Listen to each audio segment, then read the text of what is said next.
When my wife of 15 years told me she wanted to try something new, I thought she meant food, or maybe a vacation spot. She didn't. It happened on a Tuesday night, one of those dull, dragging Milwaukee winter evenings where everything outside feels like it's been drained of color. The snowbanks lining our street had turned gray from the road salt. The sky was just a smear of dark clouds, and the kind of cold that makes your breath sting lingered even inside if you stood too close to the windows. Dinner had been the usual weekday scramble. I got home late from the office. Rachel reheated the lasagna she'd made the night before. Ethan came to the table with his phone still in his hand, and Sophie spent half the meal explaining the plot of some fantasy book I couldn't quite follow. Nothing unusual. After dinner, the kids drifted off to their separate worlds. Ethan disappeared into his room with his gaming headset already on, shouting into a match before I'd even cleared my plate. Sophie was in her art cave, a blanket fort she'd built in the corner of her bedroom, quietly sketching by flashlight when she was supposed to be getting ready for bed. That left Rachel and me alone in the kitchen. I was sitting at the table, my laptop open to some budget spreadsheet for work. Rachel was across from me with a mug of chamomile tea, her hands wrapped around it like she was trying to warm herself from the inside. She wasn't scrolling through her phone like she usually did, just staring at the steam curling up into the dim kitchen light. I remember thinking she looked far away, like she wasn't in the same room with me at all. She cleared her throat. "Colin, we need to talk about us." That's never a sentence you want to hear after 9 p.m. I've been feeling like... She trailed off, her eyes dropping to the table. Like life is just kids, work, bills, repeat, and I don't feel alive anymore. I want to try something different. I closed the laptop slowly. Different how? Her fingers tightened on the mug. I don't know exactly. I feel like we've been on autopilot for years. You go to work, I manage the kids in the house, and we barely even talk unless it's about schedules or groceries. We used to be more than this, Colin. My first instinct was to tell her she was wrong, that things weren't that bad. But the truth is, I felt it too. I'd just been too tired or too busy to admit it. Our days really had become copy-paste versions of each other. Wake up, rush the kids, work, dinner, chores, bed.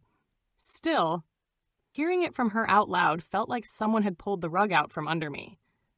"What are you saying?" I asked, trying to keep my voice even. She looked me right in the eyes. There was no malice there, just sadness. "I'm saying I want to shake things up before I forget who I am outside of being your wife and their mom." Then came the part that hit me hardest. "You're a great dad, Colin. You're dependable. You're safe. But I miss the man who used to make me feel like we were in this together. Lately, it feels like you're just here to provide. Like we're business partners running a household instead of us." I sat there, stunned.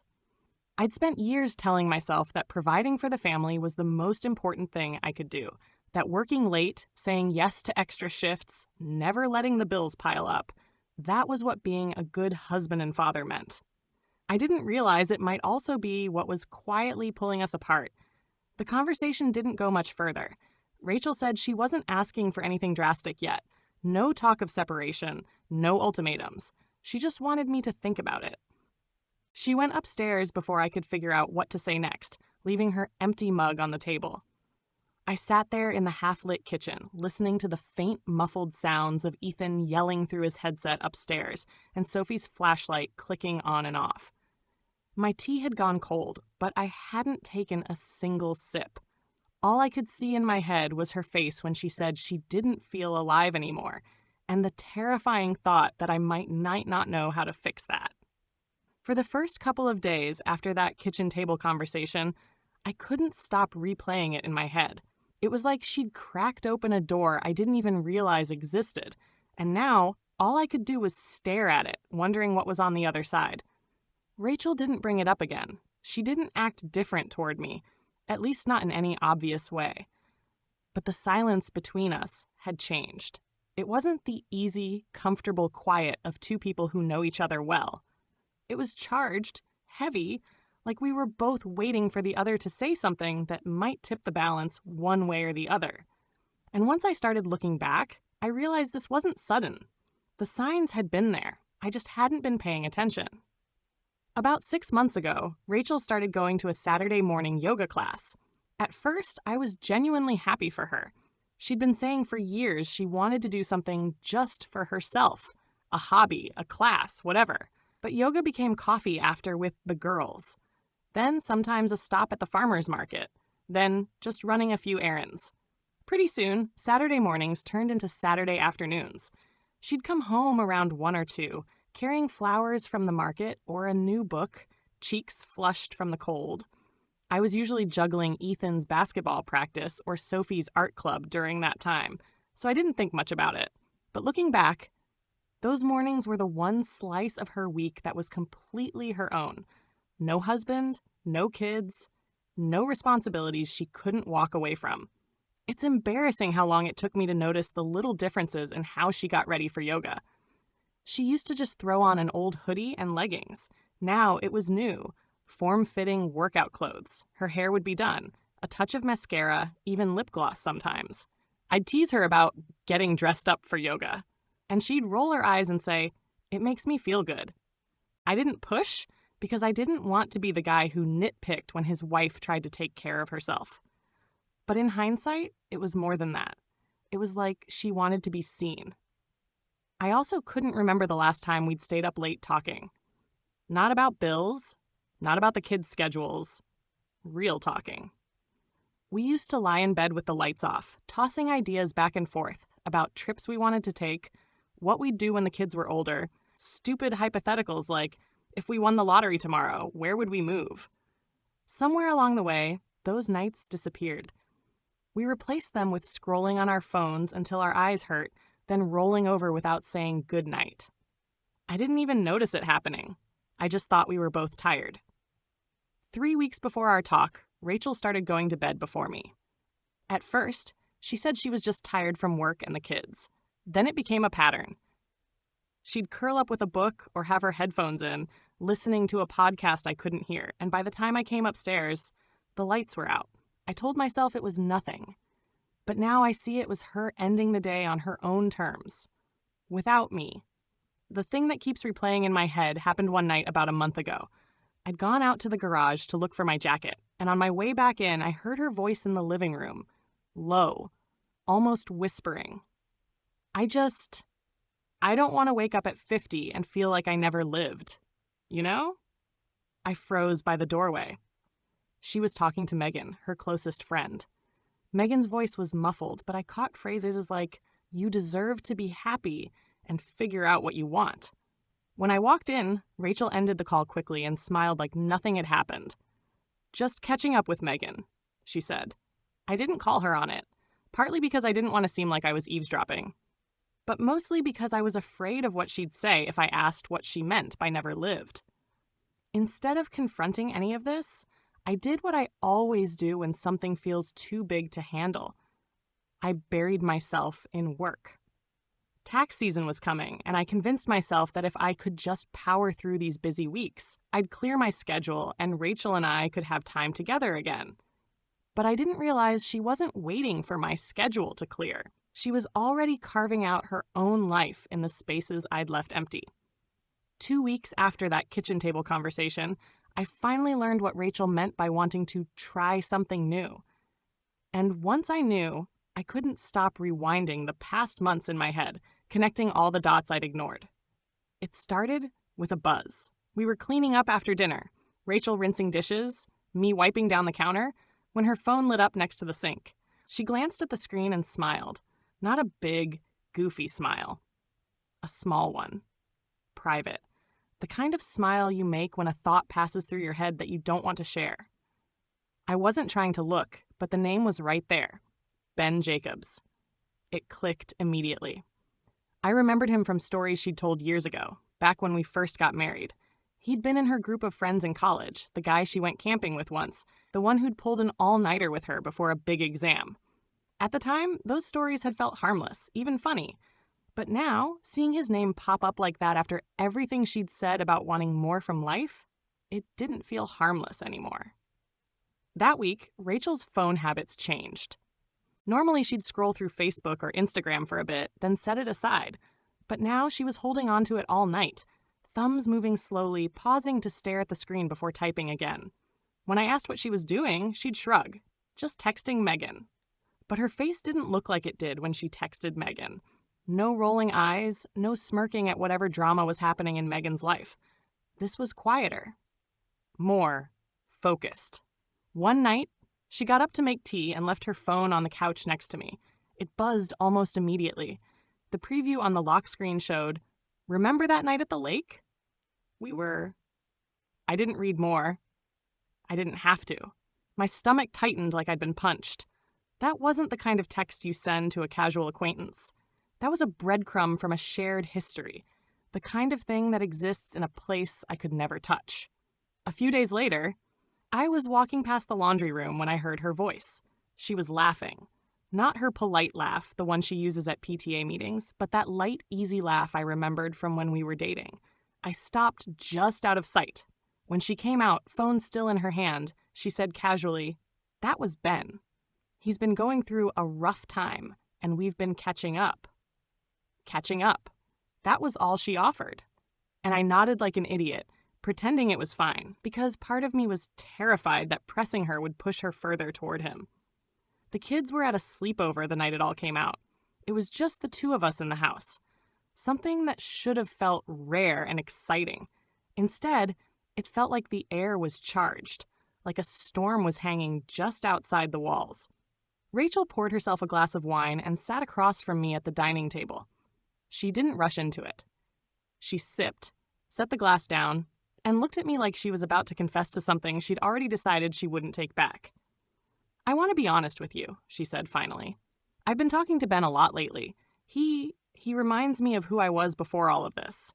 Before the house, the bills, the schedules, back when I felt alive." I stared at her, my pulse pounding in my ears. "Rachel, are you telling me you want to be with him?" She shook her head quickly. "No, I'm not saying that, but I want to feel like me again.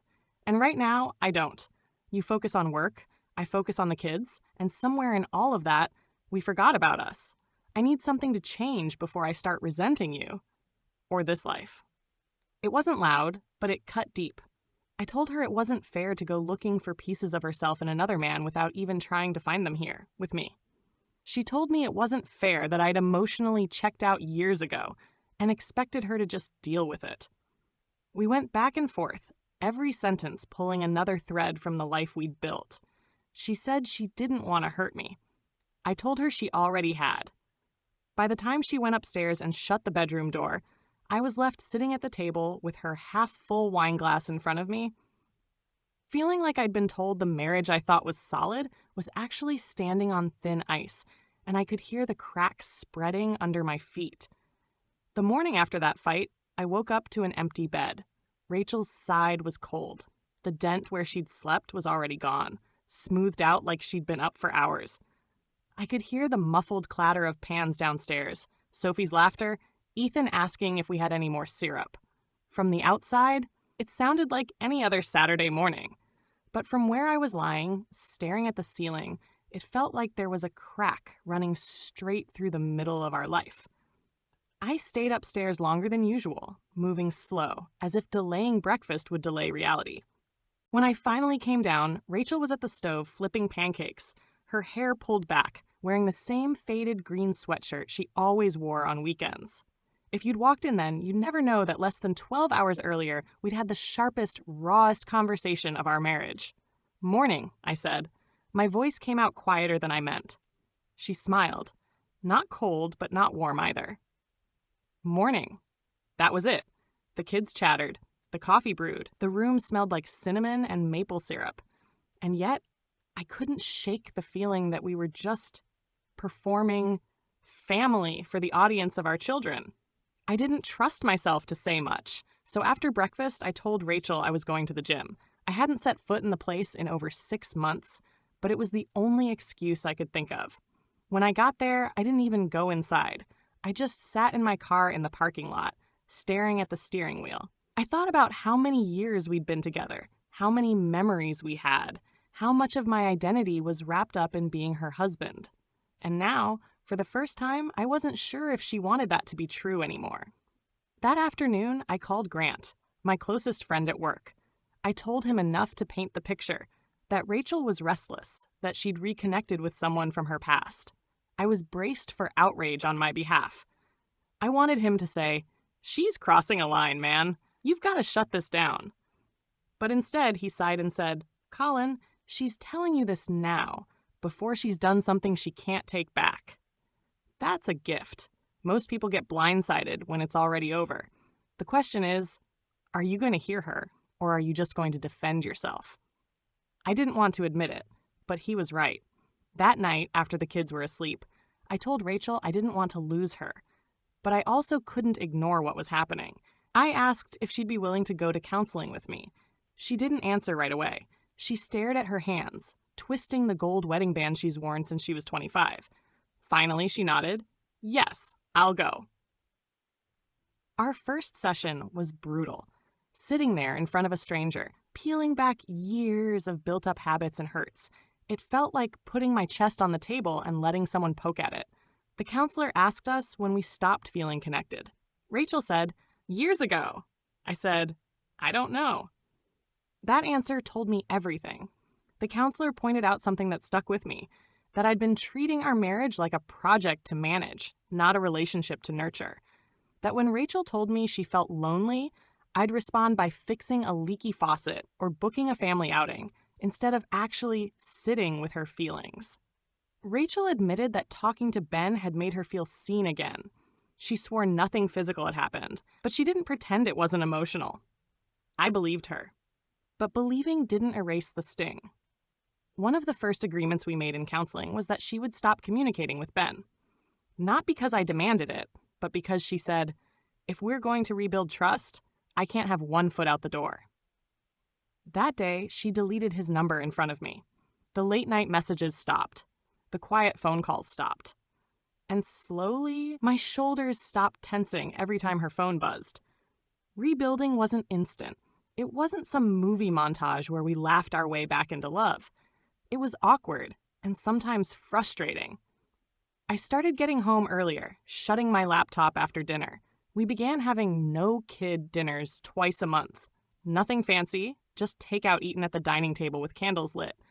I made a point to ask about her day and actually listen without trying to fix anything. She made an effort too. Sometimes she'd invite me to her Saturday mornings.